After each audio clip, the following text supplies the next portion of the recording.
ain't gotta worry about any of that. It's an introvert's heaven.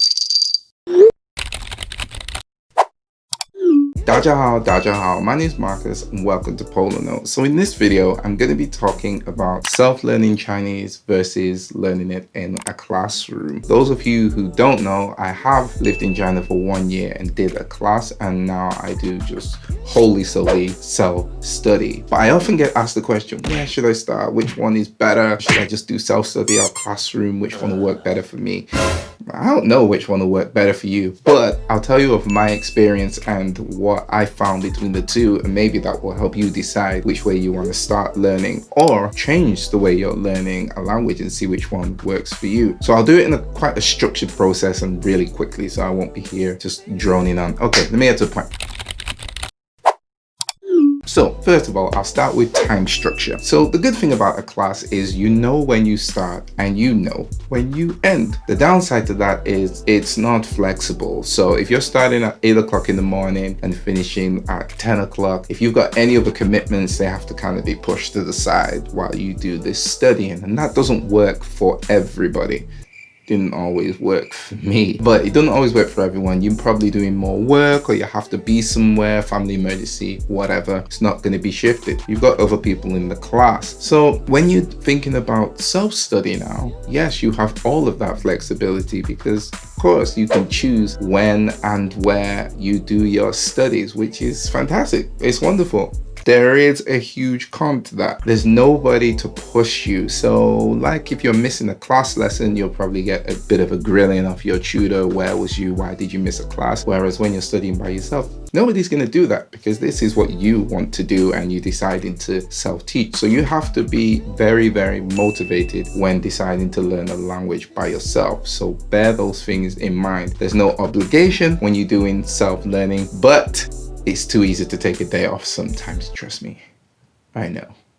Another thing to think about is material. You're going to need material to study the language you're learning. The good thing about being in a class is they give you the material, so it's a whole lot easier. When I was in China, they would just tell me what I needed. I would pay them, they would give me the books, and my classes would begin. The downside to that is you have no flexibility on what you're learning in terms of on an everyday basis. So if you're there to learn Chinese for a particular reason, make sure it's the right class for you in terms of if you're learning it for business, e-commerce, daily speaking. Make sure you know which class you're in, because you could choose a class and end up wasting a lot of your time. You're gonna learn, but maybe you won't use it. So I don't know how beneficial that is for you. Another thing to think about is that the classes will move at the pace based on how everyone's doing in the class on an average. So if you've got 20 people in the class, then 15 of them are doing really well and you're one of the 5 that isn't, you're going to find the class is going to start to speed up because it starts to focus more on those 15 who are doing really well, which,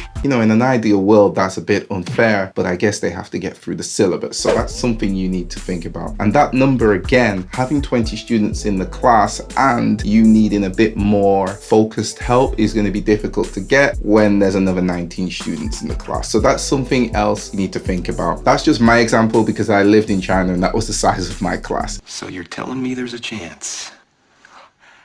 Yeah! When you're now doing self-study, yes, it's completely different. You choose what you're going to learn, you choose how fast you're going to learn it, and you choose what you're going to learn. Exactly what I said before. The downside to this is you need to create your own methods of learning. Now that's not a downside to me. I like creating new methods of learning. I find it wonderful, creative, and exciting. It stops me from being bored when I'm learning a language. But you need to find the material of whatever it is you're learning. So I'm a musician, a media creative, let's just say that. So I'm focusing on learning this area and how to say these words. When I was in China, I wasn't taught any of these words in the class.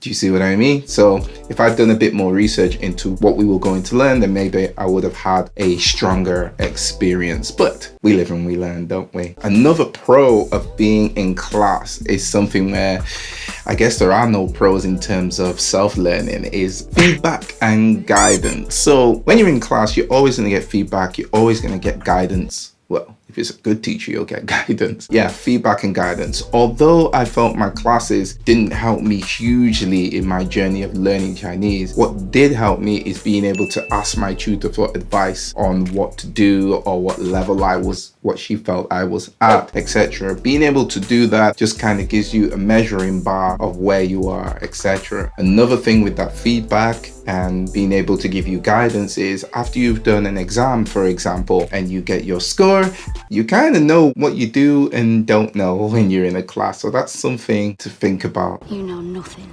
Jon Snow. When you're self-learning now, yeah, there is no feedback and guidance. You have to do this for yourself. You have to build your own measuring way of seeing your own progress. Now me, what I like to do here is I like to write a diary. I set myself goals, see if I can do that by that set goal. So there are ways of doing it. It's just a more do-it-yourself.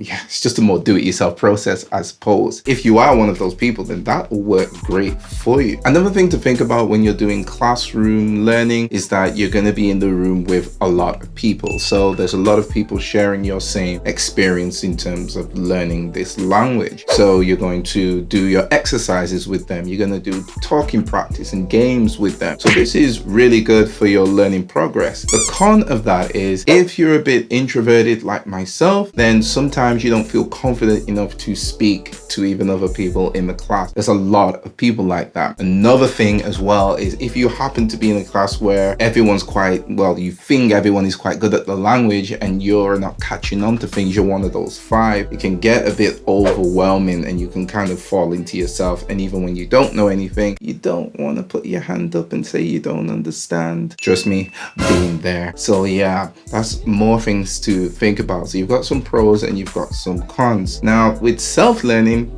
you ain't gotta worry about any of that. It's an introvert's heaven. It is introvert's heaven. You can talk when you decide to talk. You can stay alone and just practice on the said same thing until you've got it. You can also choose when you want to speak to a native or when you want to speak to another person in that language community. It gives you that confidence to decide when, where, and how you want to approach that next level in the language journey. Whereas in classrooms, you don't get that flexibility. But the huge con to that is, as an introvert myself, you could find yourself hiding for a while if somebody doesn't give you that little push to go out and talk to people. Now, like I said, I like to come up with methods, and I realized my area was confidence. So not necessarily learning the language or speaking the language, but just having the confidence to speak the language. So I came up with ways to get around that. You'd have to do the same. Yes, it's a longer process. That's the con. The pro to it is that you do it when you're ready. Remember, you're learning the language for whatever reason you're learning the language. So think about that when deciding whether to do self-learning and classroom. The last point that I'm going to make between the two is classes cost money. Self-teaching can be cheap as chips, as they say. Yes, when you go into a class, you are going to be paying for the class, and depending on where you are, it can get quite expensive. Now, I'm not talking about online courses here. I'm just talking about classes in general cost money, whereas your own learning process can be quite cheap if you're going to use apps or you're going to use material found online. Both can be expensive and both can be cheap, but a bit more flexibility on the self-learning side. With all that said and done, what do I do?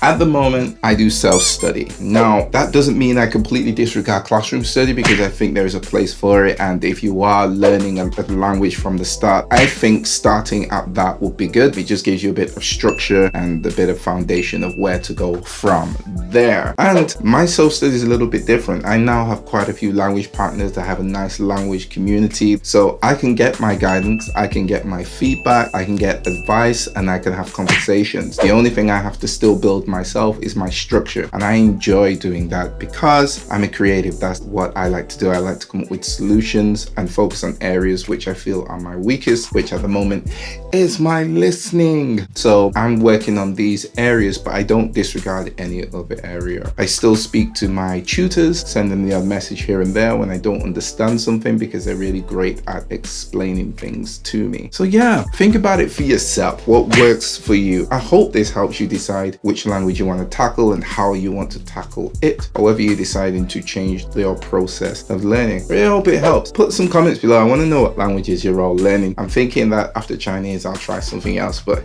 this is a long journey. I'm on no polyglots here. Hashtag no polyglot.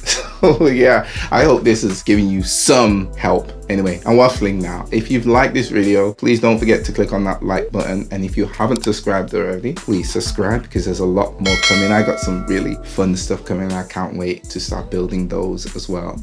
Things are changing. I'm going to enjoy the sun because it's going to be a hot day today. So I will say 再见. And it was good to see you all, even though technically I can't see you. You can see me. I'm gonna go.